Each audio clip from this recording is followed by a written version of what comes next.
श्रीमन्नारायण लक्ष्मी नारायण श्रीमन्नारायण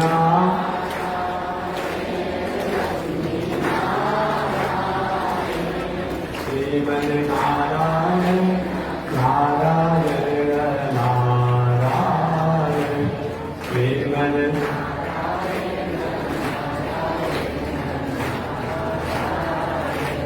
लक्ष्मी नारायण नारायण नारायण लक्ष्मी नारायण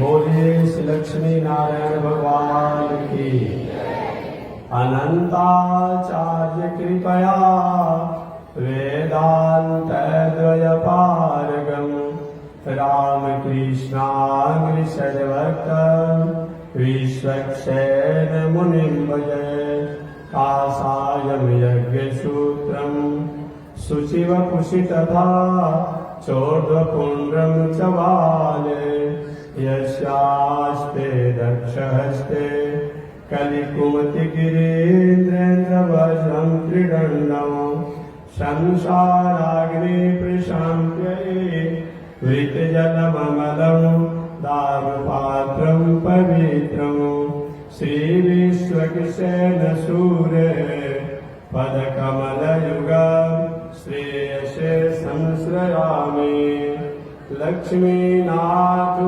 समारम्भा नाथयामुनमध्यमाम् अस्मदाचार्यपर्यन्तां वन्दे गुरो परम्परां नारायणाय विद्महे वासुदेवाय धीमहि तन्नो विष्णु प्रचोदयात् महालक्ष्म्यै च विद्महे विष्णुपत्न्यै च धीमहि तन्नो लक्ष्मी प्रचोदयात् तन्नो लक्ष्मी प्रचोदयात्। परमाराध्य श्री लक्ष्मी नारायण भगवान नित्य वंदनीय पूज्य गुरुदेव श्री त्रिदंडी स्वामी जी महाराज के युगल शरणों में कोटि शरण। भगवत भागवत आचार्य कैंकर्य पारायण महानुभाव पावन भूमि पर पावन कथा को श्रवण करते आ रहे हैं। पावन कथा प्रसंग अंतर्गत पिछले दिन आपने भागवत कथा के माध्यम से श्रवण किया कि ब्रज में रहने वाली कन्याओं ने कात्यायनी व्रत को किया और कात्यायनी देवी को लोगों ने प्रसन्न किया। भगवान जग पत्नियों की भावनाओं को आदर करके उनके द्वारा भोग प्रसादों को स्वीकार किए और उन्हें आशीर्वचन दिए कि आप भक्ति को प्राप्त करें। भगवान धीरे धीरे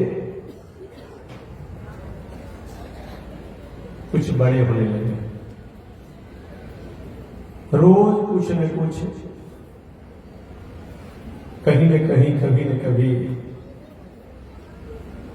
गोकुल ब्रज वृंदावन में आपत्ति आ ही जाती है। एक बार की घटना है। सभी ब्रजवासी परंपरा से होते चले आ रहे हैं पूजा जो देवराज इंद्र की होती थी। वह देवराज इंद्र की पूजा को करने के लिए तैयार हुए। अपना अपना घर सब लोग पवित्र करने लगे। अपने वस्त्र को अपने शरीर को पवित्र करने लगे। जिस दिन वह पर्व था, व्रत था, मैया यशोदा भी अपने हाथों से हर साल की परंपरा अनुसार पकवान बना रहे थे। भगवान श्री कृष्ण भी छोटे ही अवस्था में बहुत, अरे 6 वर्ष की अवस्था बहुत कुछ थोड़ी होती है। अब लगभग 6 वर्ष का, आपको 7 वर्ष के अधिक से अधिक हो चुके हैं, 7 वर्ष की अवस्था हो गई। अब भगवान श्री कृष्ण ने मैया के यहाँ गए तो देखिए मैया तो पकवान बना रहे हैं। अरे मैया क्या कर रही हो, हमें भूख लगा है। मैया जैसे अरे लाला दूर रहो दूर रहो दूर रहो। भगवान अच्छा, आज उनको दूर किया जा रहा। भगवान ने मानो भावना किया कि जो हमें प्राप्त करने के लिए मैया यशोदा ने किसी पूजा पाठ को छोड़ा नहीं, आज उनको सम दूर करना चाहते हैं। क्या बात है, लाला दूर रहो, अभी नहीं आना है। थोड़ा सा उदास होकर गरुड़ करके भगवान श्री कृष्ण चले गए नंद बाबा के। बाबा मैया ने आज हमें पकवान भी नहीं दिया, भोजन भी नहीं दिया, अपने गोद में बैठाया भी नहीं और हमको दूर कर दिया, ऐसा क्यों? नंद बाबा ने कहा लाला, ये हम लोग के ब्रज के जो देवता हैं जिनके द्वारा हम फलते हैं, फूलते हैं, विकसित होते हैं,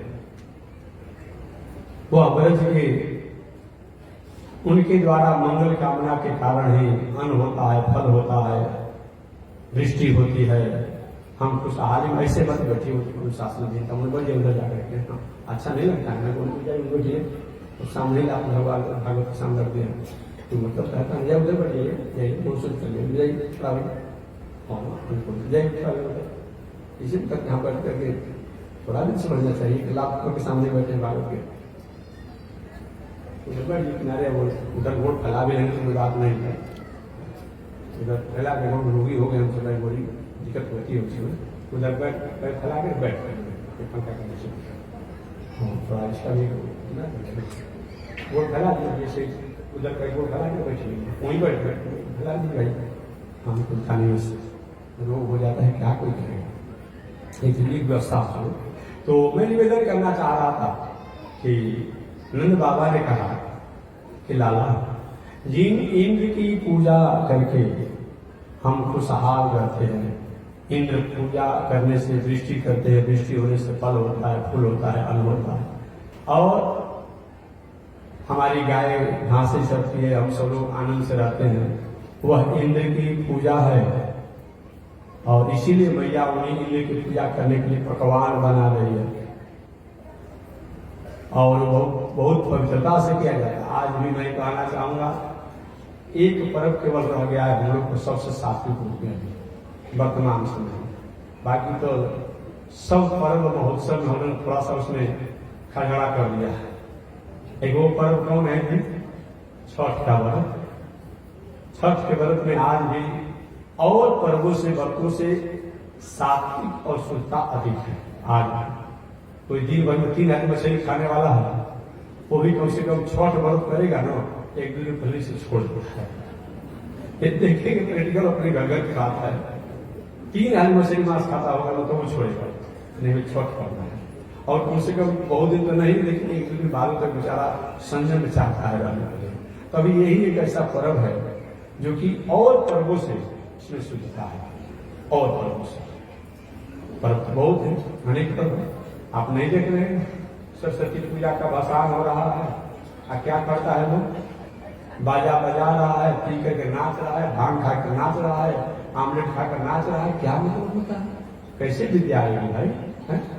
विश्वकर्मा जी का पूजा तब हो तब, या रविदास जी का हो तब, जिसका जो करता है, जिसका भाई नाम नहीं ले लिया, देखे में लोग तांडव लोगों को देखने में आता है, किस एक्टिंग में लोग नाचता है, क्या करता है, ये क्या मतलब होता है पूजा करने?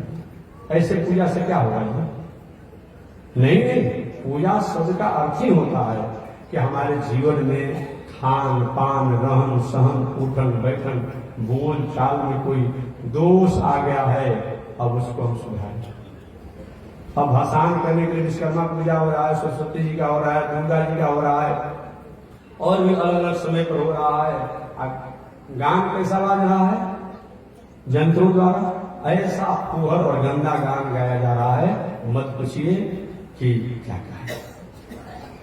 कहां स्वरूप आपका चला गया भाई? कहां संस्कृति चली गई है? और वैसे पूजा वैसे से क्या है आपको मिलेगा? ठीक है, रुपया पैसा खर्चा करके आप कर लीजिए, लेकिन बहुत कुछ करने का मतलब नहीं है। वो पूजा पाठ तो उसी तरह से है जैसे किसी राख में हवन करने का जो फल है। जैसे बहते हुए अथाह अगाध जलाशय में कहीं कोई रबी फसल की खेती करे, होगा, बिया बढ़ जाएगा, सड़ जाएगा, गल जाएगा। या कोई धान इत्यादि फसलों की कहीं रोपाई करे, वो भी समाप्त हो जाएगा।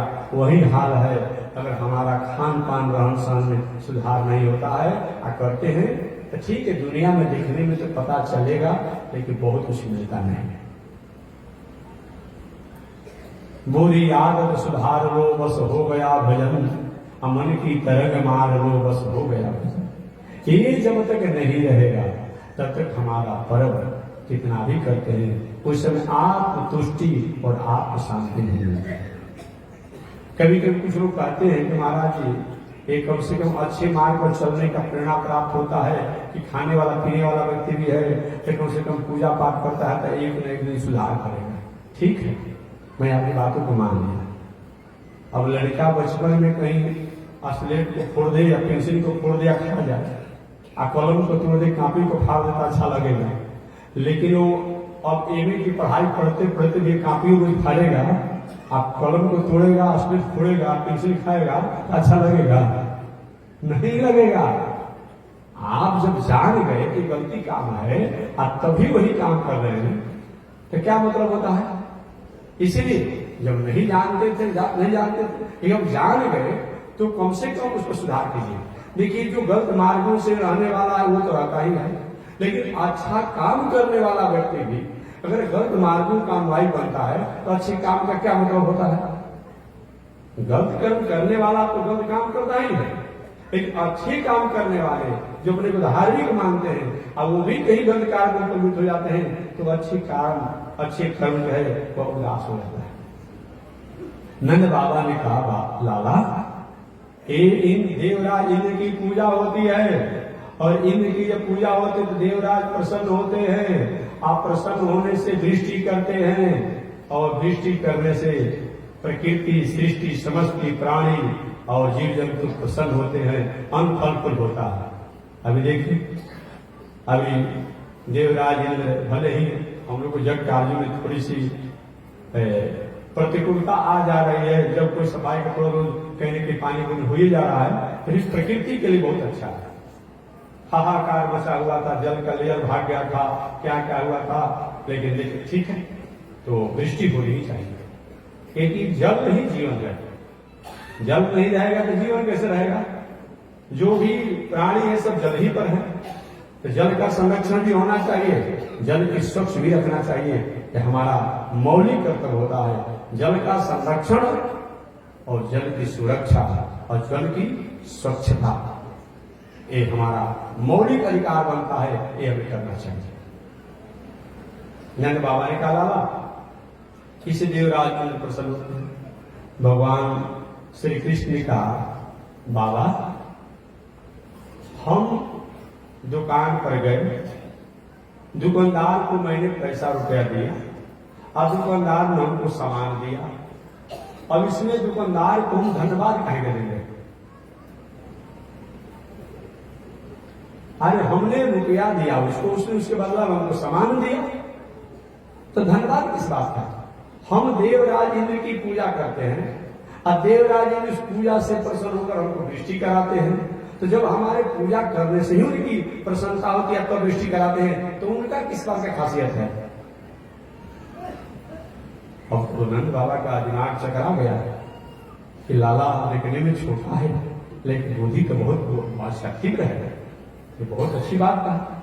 आगे भगवान श्री कृष्ण का पिताजी बाबा नंद बाबा, कर्मणा जायते जंतो कर्मणैव विलीयते, सुखम दुखम भयम क्षेमम कर्मणैवाभिपद्यते।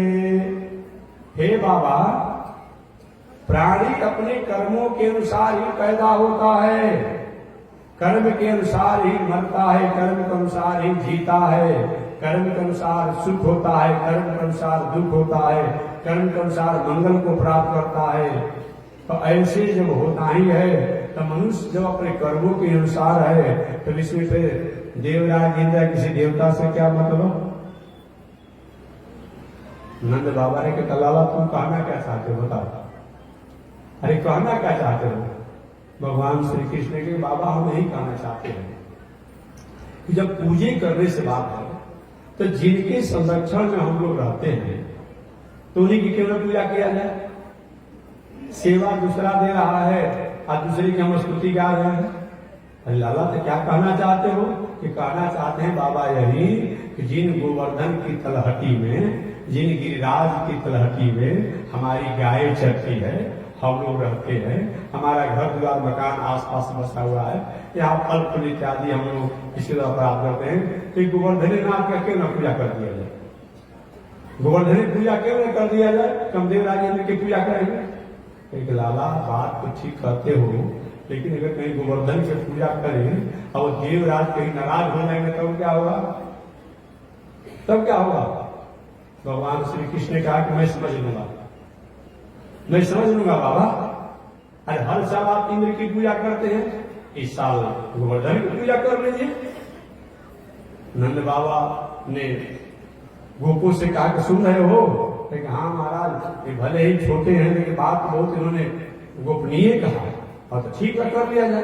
फिर एक लाला ये बताओ अगर कहीं इंद्र नाराज बनेगा तब तुम क्या करोगे? लेकिन मैं देख लूंगा ना।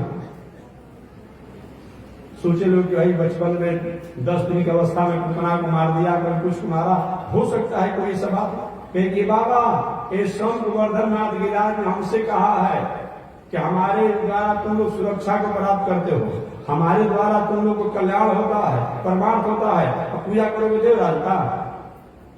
तो लाला क्या करना चाहिए? भगवान ने कहा कि यही करना चाहिए, जो पूजा की सामग्री देवराज जी का बना हुआ है ना, और सब पकवान आप भोग ले जाकर के गोवर्धन नाथ को खिला दीजिए, भोग लगा दीजिए। अरे लाला तो कैसे वो खाएंगे, कैसे वो खिलाया जाएगा? इतना बड़ा विशाल गोवर्धन नाथ गिरिराज है, एक हम चलते हैं ना और भगवान एक स्वरूप से गोवर्धन नाथ में प्रवेश कर गए सुख रूप में, और दूसरे स्वरूप से पुजारी भी बन गए। एक हम जैसे जैसे कहीं वैसे वैसे आप करना है, ठीक है, तो ऐसे वैसे होगा। और क्या कि भगवान आप ही पूजे, आप पूजा अपने उसमें बैठ करके पूजा भी करे, पूजा भी करे। अब लोगों से ए ब्रजवासियों, ऐसे थोड़ा होता है कि रात को पहले स्नान कराओ और लोग जमुना जैसे जल ला करके स्नान कराने, छोटे छोटे बाल गोपाल के लाला देखो तुम्हारा भगवान इतना बड़ा है। अब तो अब इतने देरों से हम लोग पानी धोते धोते जमुना जैसे परेशान हो गए, आज तक चरण भी नहीं भीगा, अब बताओ कितना स्नान हम लोग कराएंगे? तो भगवान ने तो क्या चाहते हो तुम लोग?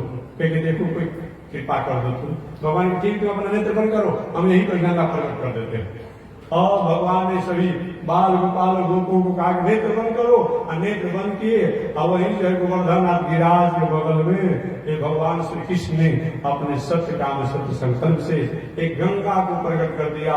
उस गंगा का नाम है मानसी गंगा। बोलिए मानसी गंगा के।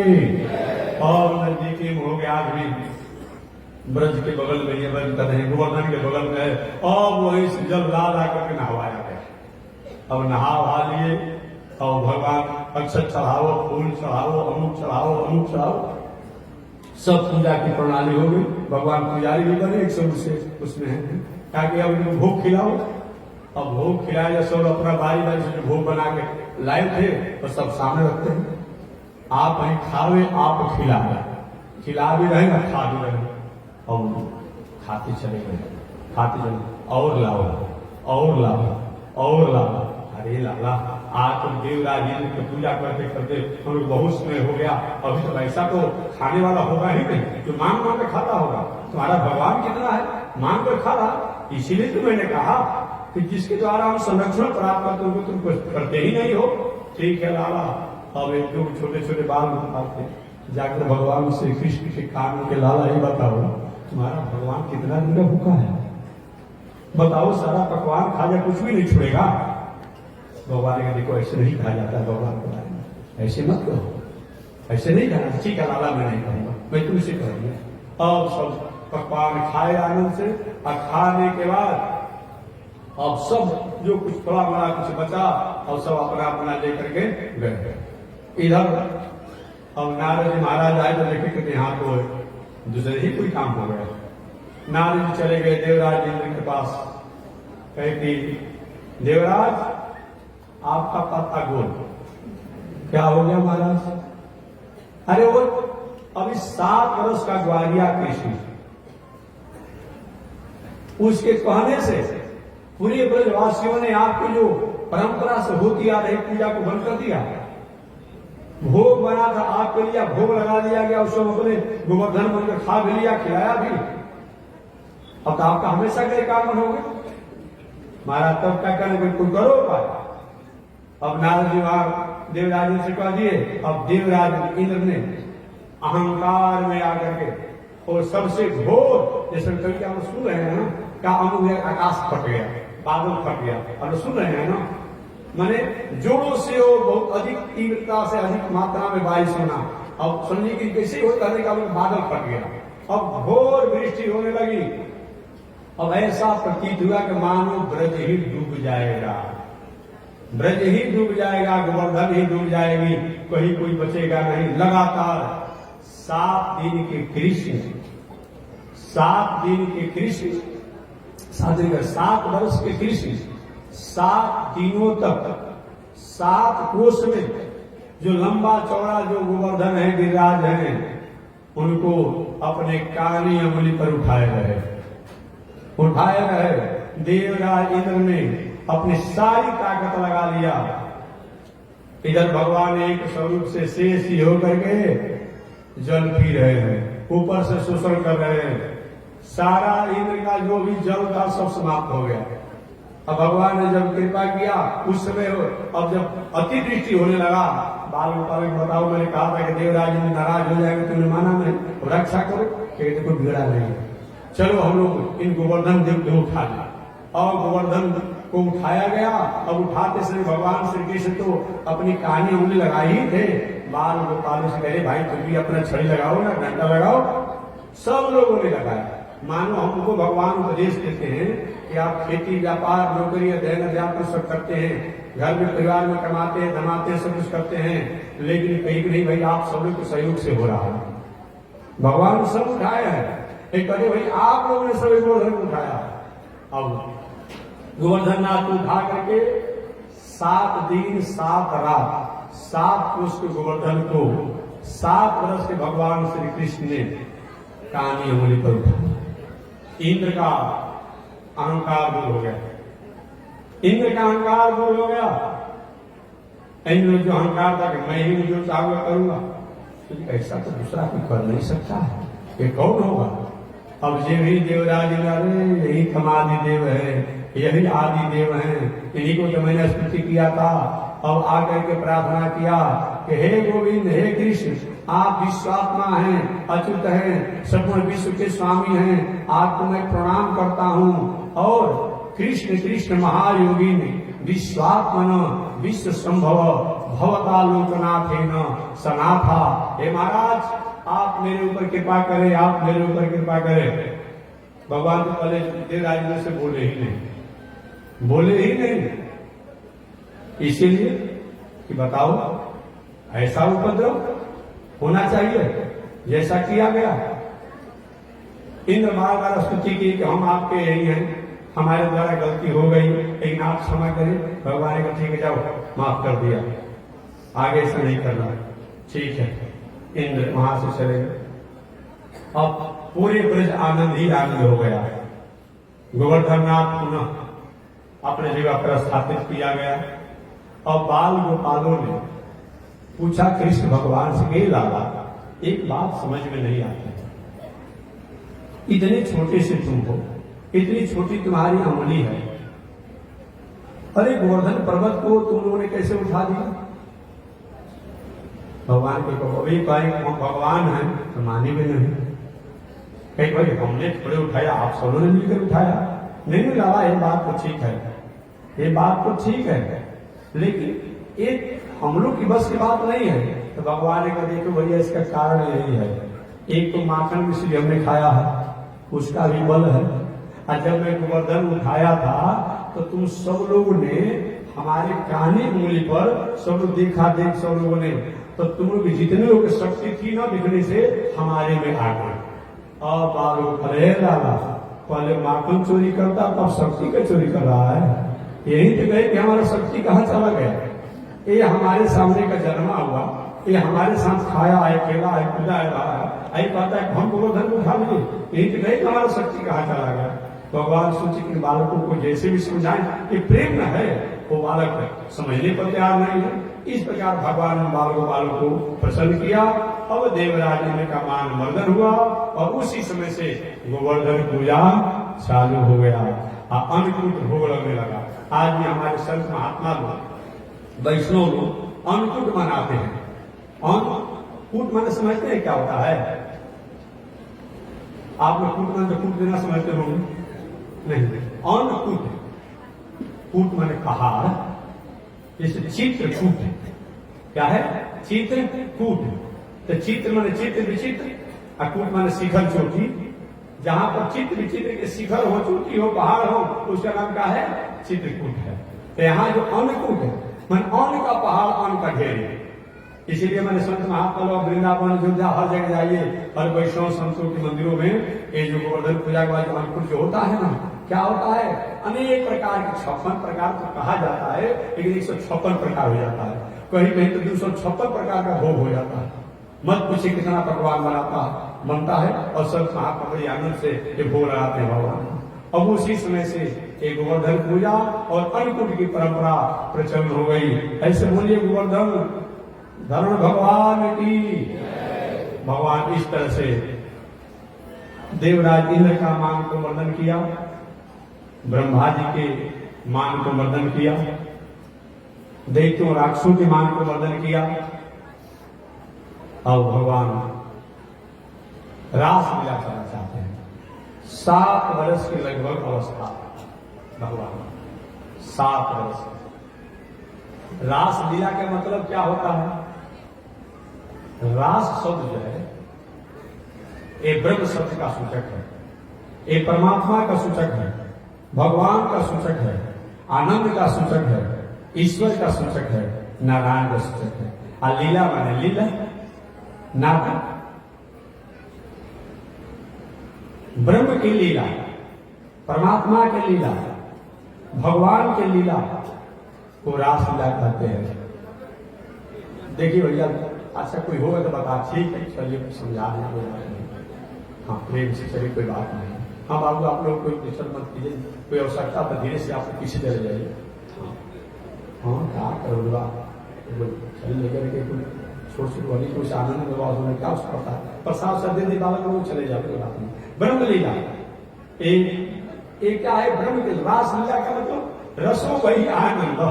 बात समझिए, रसो वही आनंद, आनंदो वही ब्रह्म। रस शब्द से बनता है। रस का मतलब आनंद होता है, आनंद माने ब्रह्म होता है, ब्रह्म माने परमात्मा होता है। ये परमात्मा की लीला है।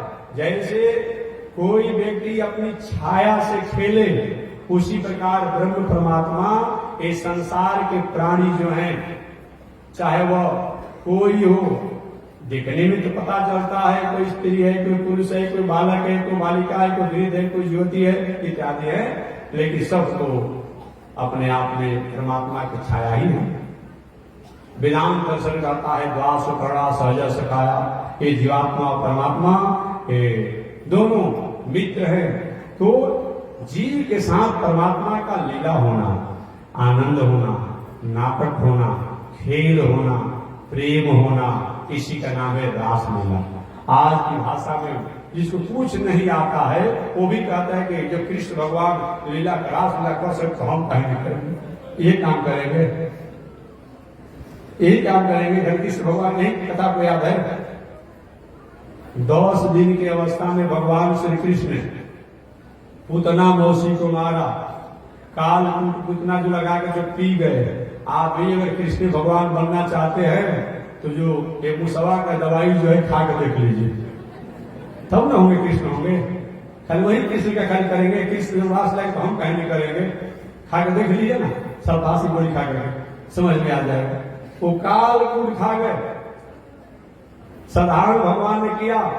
वो कालिया नाग को उन्होंने क्या क्या लीला किया, क्या भी वही काम करिए। जितना सांप बिच्छू विषैले है सबको पकड़ करके विसर्जन करिए, आपको समझ में आ जाएगा।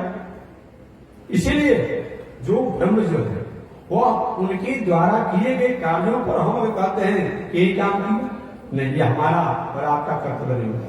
7 वर्ष की अवस्था में भगवान श्री कृष्ण हैं और गोपियों के साथ वे रास लीला माने एक अपने रास माने आनंद, ब्रह्म ज्ञान, रास माने ब्रह्म ज्ञान का अनुभव कराना, परम तत्व का अनुभव कराना, परमानंद का अनुभव कराना, इसी का नाम का है रास लीला है।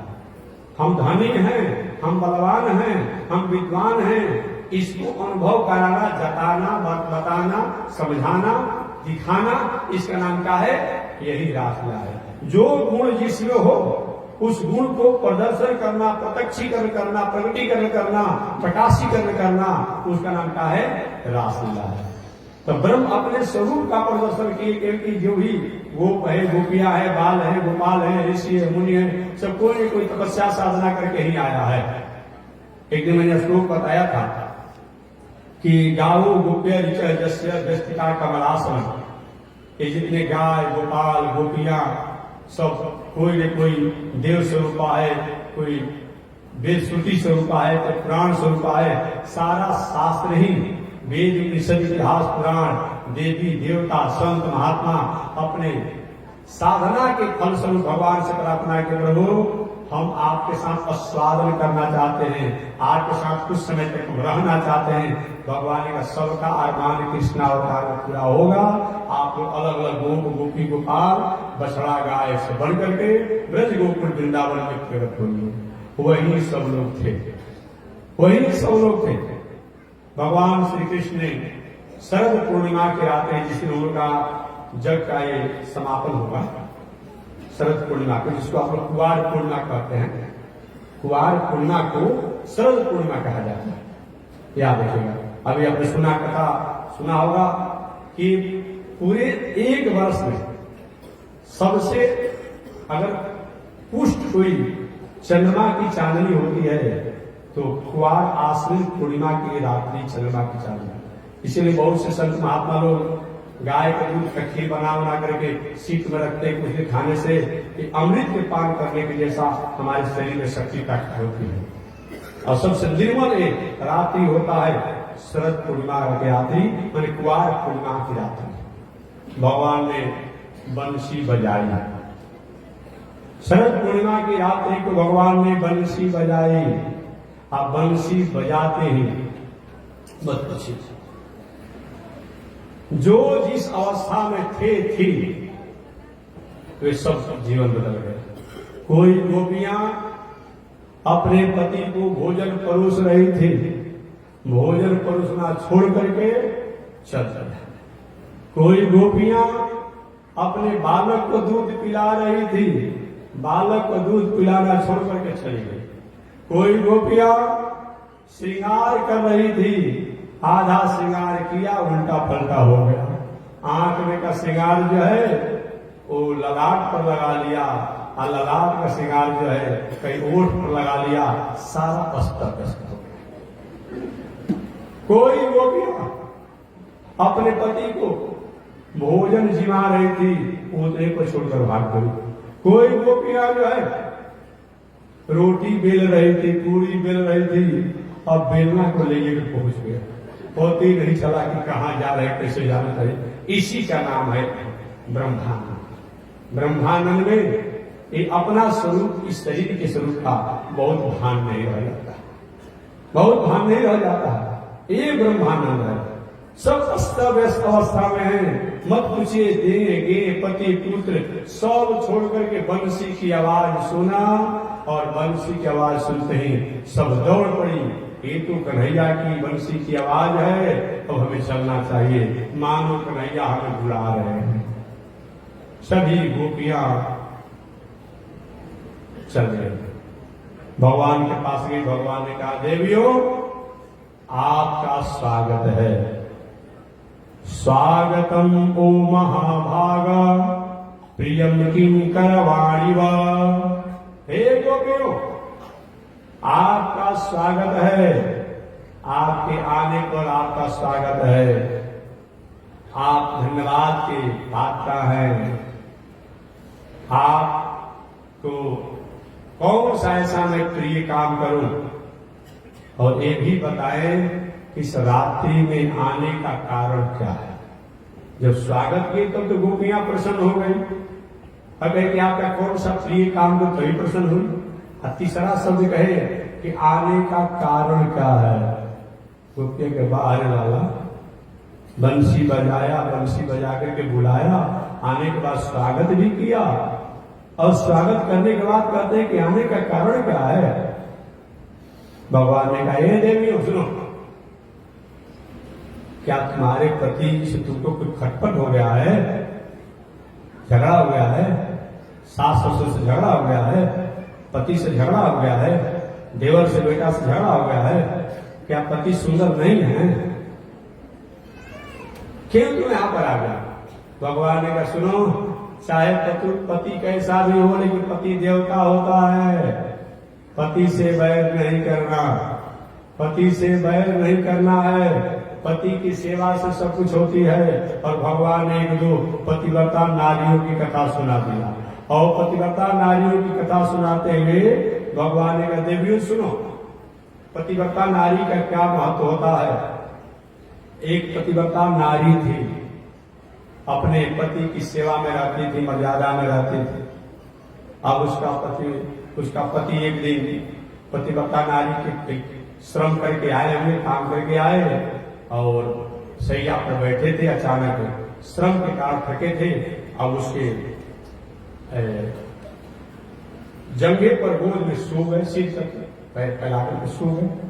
अब सुख से पति है, श्रम करके आए हैं, सिरों को सहलाने लगी, सेवा करने लगी। संयोग से उस पतिव्रता नारी का एकलौता, भगवान श्री कृष्ण गोपियों से कहते हैं, एकलौता पुत्र था, छोटा अवस्था में था, चंचल स्वभाव के था। अब वो पतिव्रता नारी अपने पति के सिर जो उसके गोद में रह करके सोए हुए हैं, उनकी सेवा कर रही है। अचानक उसका बेटा जो दूसरे एक आसन पर पल्ले पर सोया हुआ था, जगा, और जग करके गया अपनी माता के खोजते खोजते, और नहीं मिलने पर माता क्या कहते, आग की ज्वाला थी, जो अग्नि की ज्वाला जो आहुति के लिए अग्निहोत्र के लिए था, उसी में जाकर कूद गया। और पतिव्रता नारी विचार करती है कि मैं पति को कहीं जगाती हूं तो पति का निद्रा भंग होगा, अगर नहीं जाकर बेटा आग में जल करके मर जाएगा, क्या करें। इस संशय में उन्होंने कहा कि कुछ भी तो पति के कारण ही तो बेटा हुआ है, कैसे इनको जगा है। कुछ देरों के बाद जब उसके पति का नींद अपने से खुला तो देखा करे बेटा तो अग्नि की ज्वाला में है, और अरे देवी क्या कर रही हो। वो पुत्र उसी तरह से सुरक्षित था उसके पतिव्रता के कारण। देवी पतिव्रता नारी का फल है। आपने सत्यवान और सावित्री कथा कभी आपने सुना होगा, सत्यवान लकड़ी काटने का काम करता था, सावित्री उसकी पतिव्रता नारी थी, मर्यादा से जीवन जीती थी, रोज लकड़ी काम चलाता, बेचता और अपने पति की मर्यादा में रहता। अल्पायु में ही सत्यवान की मृत्यु हुई। यमराज उसके प्राणों को लेने के लिए आए। पतिव्रता सावित्री जो है वो भी पीछे पीछे सत्यवान के चलने लगी कि तुम कहां जा रही हो। महाराज मेरे पति जा रहे थे, हम कहां रहोगे, हम भी चलूंगा। नहीं, तुम्हारे पति को मैं प्राणों को लेने के आया हूं। नहीं, हमको भी ले चलिए। जाते जाते अंत में यमराज ने कहा, देखो तुमको जो मांगना है वरदान मांग लो। तो जो महाराज वरदान जब देना चाहते हैं तो हमको पुत्रवान होने का, पुत्र होने का आशीर्वाद दीजिए। तो एक मत जाओ। और पुनः यमराज उसके पति को प्राणों को लेकर जाने लगे। तो उसने कहा फिर तुम कैसे आ गए, तुमको तो मैं वरदान दे दिया ना कि महाराज वरदान तो दे दिए, लेकिन मेरे पति के प्राणों को लेकर जा रहे हैं। अब बिना मेरे पति नहीं रहेंगे मेरा पुत्र कैसे होगा, तुम्हें पुत्र वाली कहा कैसे। यमराज ने उसके पति के प्राणों को छोड़ दिया। पतिव्रता नारी का बहुत बड़ा महत्व है। जो बड़े बड़े योग, तपस्या, साधना, आराधना, जग जग आदि करके जो फल को प्राप्त किया जाता है, उस फल को पतिव्रता नारी जो है सहजता से पा लेती है। गोपिया ने कहे कृष्ण ऐसी सी कथा हम भी जानते हैं, आप भी नहीं जानते हैं। अच्छा तो तुम भी सुनाओ कि महाराज सुने। एक पतिव्रता ही नारी थी, विवाह होकर के उसको अपने पति के यहाँ ससुराल में आए, कभी समय हुआ था, बहुत कम समय हुआ था, घर में बहुत लोग उसको परिचय नहीं था, पति के अलावा और किसी को जल्दी पहचानती भी नहीं थी, बहुत कम समय आया हुआ था। उसके पति 2-4 दिनों के लिए, अल्प समय के लिए छुट्टी में आए थे, प्रदेश में रहते थे। अब वो रोने लगी, हो महाराज आपके अलावा दूसरे किसी से मेरा कोई परिचय नहीं है और आप भी चाह रहे तो मैं किसके सहारे रहूंगा। उसके पति ने कहा देखो एक मैं फोटो तुमको दे देता, इस फोटो की तुम पूजा करना, ओम जय पति देवा, ओम जय पति देवा, ये आपकी पूजा सब कुछ करते हैं, ये सब होना चाहिए। महाराज ये बात तो ठीक है, कब आप आएंगे? कहेगी 30 दिन के बाद आएंगे, 1 महीने के बाद आ जाएंगे छुट्टी लेकर के। महाराज 30 दिन कितना होता है? भोली भाली थी, बहुत पढ़ी लिखी नहीं थी। 30 दिन कितना होता है? पति का इसे समझाएं 30 दिन कितना होता है। और उसके घर में 30 को रेखा काट दीजिए, 1 2 3 4 5 6 30 रेखा काट दिए। सुनो, जब 1 दिन बीतेगा तो 1 रेखा को तुम मिटा देना, दूसरा दिन होगा तो दूसरा मिटा देना, तीसरा दिन होगा तो तीसरा मिटा देना। ऐसे करते करते जब अंतिम रेखा मिट जाएगी तो समझो कि 30वां दिन पूरा हो गया और मैं उस दिन आऊंगा, ये बात तय करूंगा। ठीक है महाराज। और क्या हुआ, पति तो चले गए। अब बेचारी क्या करती, रोज 1 रेखा मिटाती और इतना बच गया, इतना कम हुआ, इतना कम हुआ, इतना कम हुआ, और करते करते एक दिन तो अंतिम रेखा भी समाप्त हो गई। अंतिम रेखा जब समाप्त हुई और उसके पति आ गए और आकर के भीतर से भाई किवाड़ बंद था, रोज पति के फोटो की आरती करती थी, रोज फोटो की आरती करती थी। अब संजोग से पति आ गए, देवी जी किवाड़ खोलो, मैं आ गया। तो गोपी कहती है, गोविंद जी बताइए कि ऐसे पतिव्रता नारी को क्या पति के फोटो की पूजा ही करते रहना चाहिए कि द्वार पर जाकर के पति के किवाड़ खोल देना चाहिए? भगवान अरे कैसी बात करती हो, अरे फोटो तो तब है ना जब पति नहीं है, और जब पति है प्रत्यक्ष तो फोटो की पूजा छोड़ करके आप प्रत्यक्ष पति की पूजा करो, बुलाओ। कि बस गोविंद आप निर्णय आपका हो गया, आपने निर्णय कर दिया कि संसार के जो पति है, संसार वाले जो हैं, एक फोटो वाले पति हैं, आप प्रत्यक्ष पति हैं। जब आपको हमने स्वीकार कर लिया तो फोटो वाले पति से क्या मतलब, वेदांत में पास कर गई। इसीलिए तो उद्धव जी को जब गए थे समझाने के लिए कि क्या अपने इन लोगों को समझाया जाएगा, जंगल में वन में रहती है गोपियां, और जब उपनिषद के बाद जब कहने लगी तो उद्धव जी हैरान हुए, कथा बाद में आएगी, हैरान हो गए। भगवान अच्छा तुम लोग धारण दिया भाई। अब भगवान का ठीक है, समझ गए कि इनकी भावना निर्मल है और परम तत्व की प्राप्ति में है। भगवान ने पुनः क्या किया, अनेक प्रकार से लीलाएं की। अधिक लीलाओं का मतलब कभी आलाप देकर के गायन कर रहे हैं, कभी नाचते नाचते पीछे आ जा रहे हैं, कभी नाचते नाचते ऊपर हो आगे बढ़ जाते हैं, कभी थोड़ा सा उछल जाते हैं, कभी एक दूसरे का हाथ पकड़ के अपने गायन करते हैं। जो ऐसे अनेक प्रकार के आज हम बहुत से कलाकारों को आप देखते हैं कि अनेक कलाओं का प्रदर्शन करते हुए भगवान श्री कृष्ण ने उन गोपियों के साथ लीला किया, गायन किया। अब गोपियों को तो अहंकार हो गया, वाह मैं भी तो कुछ हूं, ईगो हो गया। देखिए कोई सहज व्यक्ति को बिना श्रम का कोई वस्तु मिल जाता है तो कभी तो उसके महत्व समझने में वो कमजोर पड़ जाता है। अब गोपियों में अहंकार आ गया, मैं भी तो कुछ हूं, तभी तो कृष्ण ने बंसी बजाया, हमको बुलाया, हमारे साथ नृत्य भी किए, गायन भी किए। भगवान कहते कि यही तो हमको खराब लगता है, अच्छा नहीं लगती, बुरी लगती है। ये संसार का प्राणी हमारे द्वारा ही सब कुछ प्राप्त करता है, हमारी स्तुति करके, पूजा करके, आराधना करके, साधना करके हमको प्राप्त करता है। और जब प्राप्त कर लेता है तो सबसे पहले अहंकार में हमें को भूल जाता है। ये अच्छी बात नहीं। भगवान कहे ये गोपियों की भावना तो अच्छी नहीं है, इन गोपियों को तो अब इनको कुछ करना चाहिए। अब भगवान उसी समय अचानक क्या हो गए, अंतर ध्यान हो गए, गायब हो गए भगवान। उन गोपियों के बीच से जो नृत्य कर रहे थे, नाच रहे थे, वो गायब हो गए। और जब गायब है तो गोपियां कहाँ गए कृष्ण, कहाँ गए कृष्ण, कहाँ गए कृष्ण, कहाँ गए कृष्ण, ये कहने लगे। और उसी समय गोपियों ने रो रो करके जो गीत गाया है, उसी गीत का नाम गोपी गीत है। एक बार जब वहां से गायब हो गए तो गोपियां रोने लगी। वृक्षों से, वनस्पतियों से, हरिणियों से, मृगों से, जलाशयों से, पर्वतों से, पहाड़ों से, सबसे कहते तुमने कृष्ण को देखा है? हे सामने तुलसी, तुम देखी है? तुम भी हमेशा भगवान के साथ में रहती हो। तुम तो ऐसी हो कि हमेशा सोते समय उनके साथ में रहती हो, सेवा करती हो। देखा है? अब कुछ नहीं आवाज आती। ये कैसे बताएगी? ये तो सवत है। मृगियों से कहती है, जलाशयों से कहती है, कोई जवाब नहीं देता है। उस समय गोपियां जो गोपी गीत गाई है वो एक श्लोक का करके मैं आगे बढ़ जाऊंगा। अब गोपियां गीत गाते हुए, रोते हुए, विलखते हुए, अब देखिए रो रही है, लेकिन नाम क्या इसका है? गोपी गीत। दो बात है, एक तो श्रीमद् भागवत महापुराण है, श्रीमद् भगवत गीता है, श्रीमद् भगवत गीता। बात समझिएगा।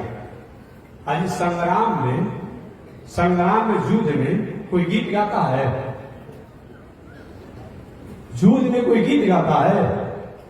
युद्ध में तो थोड़ा अच्छे लोग भी आपा खो जाते हैं। अब देखिए महाभारत संग्राम में 11 अक्षौणी कौरवों के साथ है, 9 और 7 अक्षौणी, हाँ 11 अक्षौणी कौरवों के साथ है और 7 अक्षौणी जो है एक पांडवों के साथ सेना है। कुल मिलाकर 18 अक्षौणी सेना है। दोनों तरफ से गहमागहमी चल रही है। अर्जुन को व्यामोह हुआ, भगवान श्री कृष्ण ने गीत गा गा करके और उस संग्राम क्षेत्र में उपदेश दिया। अब युद्ध में गीत गाया जाता है, लेकिन भगवान गीत गा रहे हैं कुरुक्षेत्र के मैदान में। धर्म क्षेत्रे कुरुक्षेत्रे समवेता जुजुत्सा मामका पांडवा शैव। गीत गा करके इस कुरुक्षेत्र के मैदान में भगवान अर्जुन को उपदेश दिए हैं। अब समझिए वही हाल यहां भी है। गोपियां रो रही है, वहां युद्ध हो रहा है, सब आपा खोकर क्रोध में है, भगवान वहां गीत गा गा कर अर्जुन को उपदेश दे रहे हैं। ऐसा होता है। यहाँ पर गोपियां रो रही है और रोते हुए भी गीत गा रही है, और रोने में गीत गाया जाता है।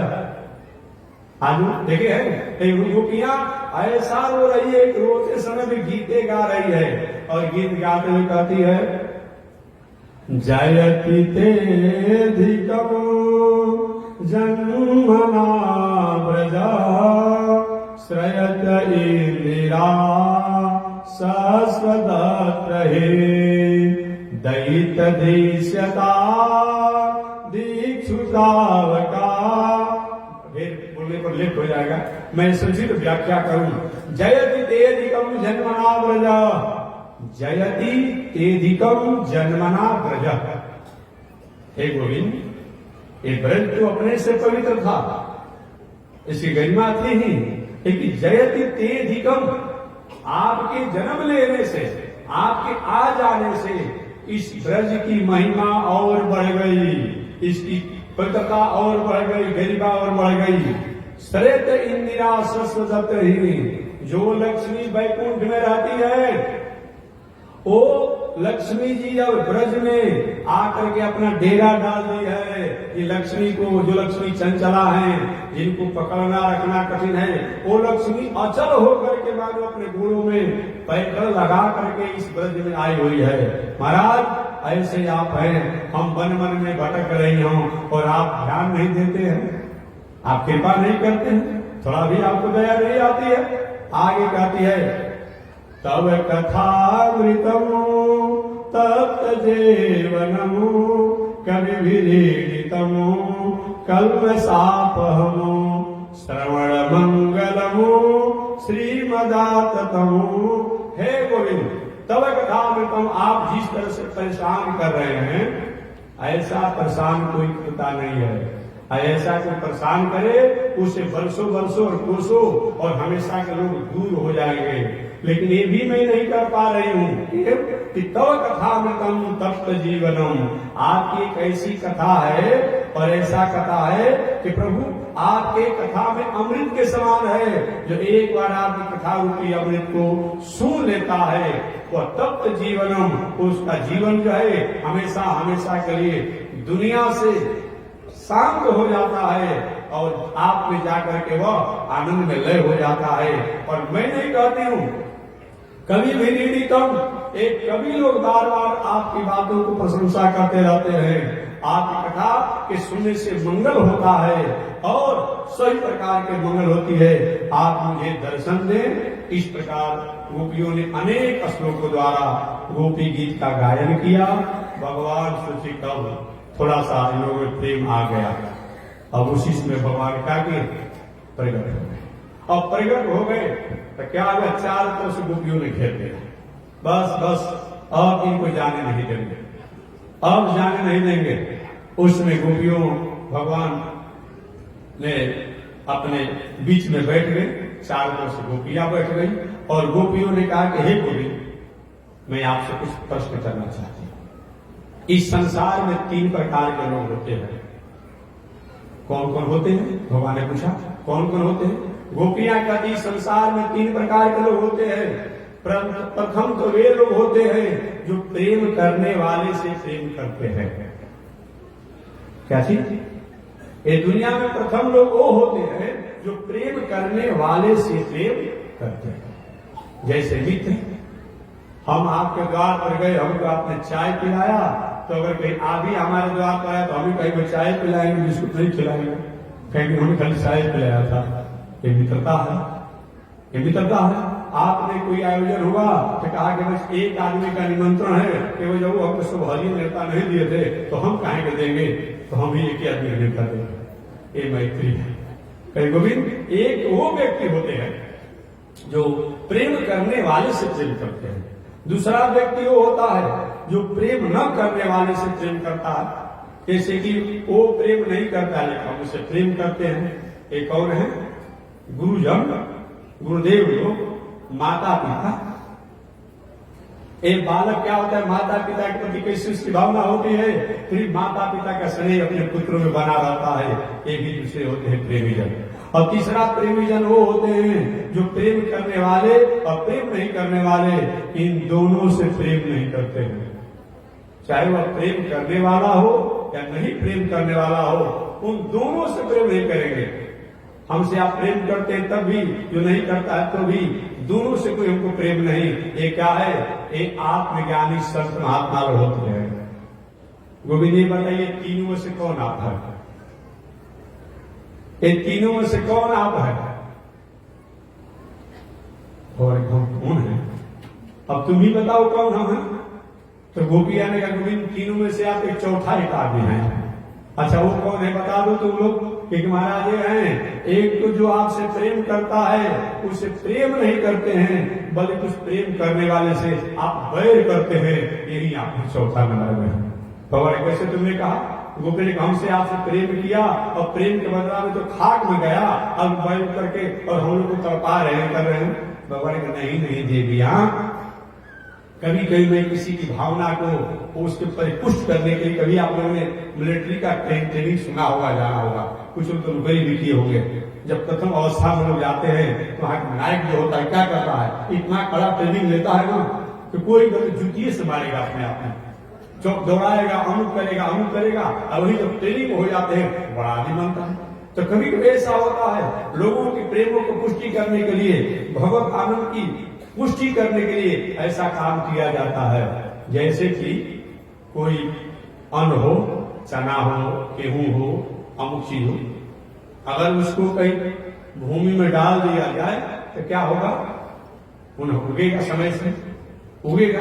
अब वही अन्न चना को कहीं भूंज दिया जाए, अब भूंज करके तब जमीन में डाला जाए तो नहीं उगेगा। कितना भी सिंचाई करेंगे तो गोपियों जो हमारा होता है उसके प्रति कभी कभी ऐसा हम व्यवहार करके और उनके संसार की जो वासनाएं हैं उनको मैं भूंज देता हूँ, नष्ट कर देता हूँ और तब अपने प्रति प्रेम लगाता हूँ तो वही मैं हूँ, मैं तुमसे बैर करता हूँ। पुनः भगवान ने अपना दूसरी बार उन गोपियों के साथ रासलीला किया और रासलीला करते समय सब आनंद में है। गोपियां अपने में नाच रही है, अलग अलग गोपियों, सहस्त्र गोपी एक नारायण। भगवान ने सोचा कि अगर ऐसे कैसे होगा, इनके प्रेमों को भावना का आदर करना है। उसी समय अनंत एक भगवान कृष्ण बन गए, अनंत कृष्ण बन गए। जितने गोपियां उतने नारायण, उतने कृष्ण बन करके हर गोपियों के साथ जैसे कोई आगे की तरफ चल करके और गायन कर रही है, नाच रही है, तो आगे बढ़ते हैं, पीछे बढ़ते हैं, अगल में बगल में तो हाथ उस लाभ देते हैं, कोई बाड़ी से लाभ देते हैं, कोई पैरों को ठीक करते हैं। मैंने जो भी नृत्य गायन का जो होता है अनेक प्रकार से उन लोगों के साथ लीलाएं किए और करने के बाद भगवान के जाओ और तुम्हारा इस जन्म में जो तुम अलग अलग ऋषि देव स्वरूप इत्यादि बन करके आई थी, तुम्हारा तपस्या साधना आना सफल हुआ और तुम्हारा मंगल जीवन हुआ। अब जाओ अपना तुम मंगल को प्राप्त करो। भगवान इस प्रकार से रासलीला उन गोपियों के साथ किया। तो बस अब इसी के साथ मैं अपने वाणी को विराम दे रहा हूँ। आगे भगवान ने जुगल गीत भी गाया है तो और पुनः अरिष्टासुर नाम के राक्षस जो सांड का रूप बना करके भगवान को मारना चाहा, उसको भगवान ने उद्धार किया। इस प्रकार भगवान ने अनेक लीलाएं की। कंस अब समझ गया कि कृष्ण कोई सामान्य नहीं है, इनको मारने के लिए कोई न कोई षड्यंत्र करना पड़ेगा। वही कंस ने एक धनुष यज्ञ का आयोजन किया। जो धनुष यज्ञ उनको शंकर जी द्वारा अपने आप धनुष मिला था और मिलते समय हुआ था कि धनुष को कोई तोड़ेगा नहीं और जो तोड़ेगा कंस तुमको छोड़ेगा नहीं। मन धनुष टूटने का मतलब तुम्हारी मृत्यु भी सुनिश्चित है। वही धनुष यज्ञ का आयोजन किया और उस यज्ञ में तय किया कंस ने कि कृष्ण को बुलाया जाए, बलराम को बुलाया जाए और कुछ ऋषियों को बुलाया जाए। यज्ञ के अवसर पर सल मुसल चाणूर इत्यादि राक्षसों द्वारा उनका कल्याण करा दिया जाएगा, मरवा दिया जाएगा। उससे कहीं बचेंगे तो कुबल्या अपने नाम के हाथी से दबवा करके कुचलवा करके और मार दिया जाएगा। इसी नियत को लेकर के अक्रूर जी को, क्योंकि अक्रूर जी भगवान श्री कृष्ण के चाचा जी लगते हैं, अक्रूर जी को कंस ने ब्रज में वृंदावन में भगवान श्री कृष्ण और बलराम को लाने के लिए भेजता है। अक्रूर जी रथ पर आरूढ़ होकर के और वृंदावन की यात्रा करते हैं, ब्रज की यात्रा करते हैं। तो आज इतने बलवाणी को विराम। अगले दिन देखते हैं अक्रूर जी कैसे ब्रज में पहुंचते हैं और ब्रज में पहुंच करके उन भगवान श्री कृष्ण को लेकर कैसे आते हैं, शेष चर्चा अगले दिन। आज इसी के साथ वाणी विराम। श्रीमन नारायण श्रीमन नारायण नारायण नारायण श्रीमन नारायण श्रीमन नारायण जगो नारायण श्रीमन नारायण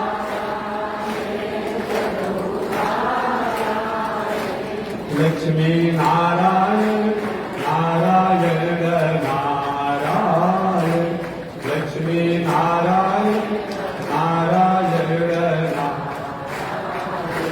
श्रीमन नारायण नारायण नारायण श्रीमन नारायण। बोलिए श्री लक्ष्मी नारायण भगवान की, विश्व जगदाचार्य श्री चिदंडी स्वामी महाराज की। हरि ओम। शांति शांति शांति।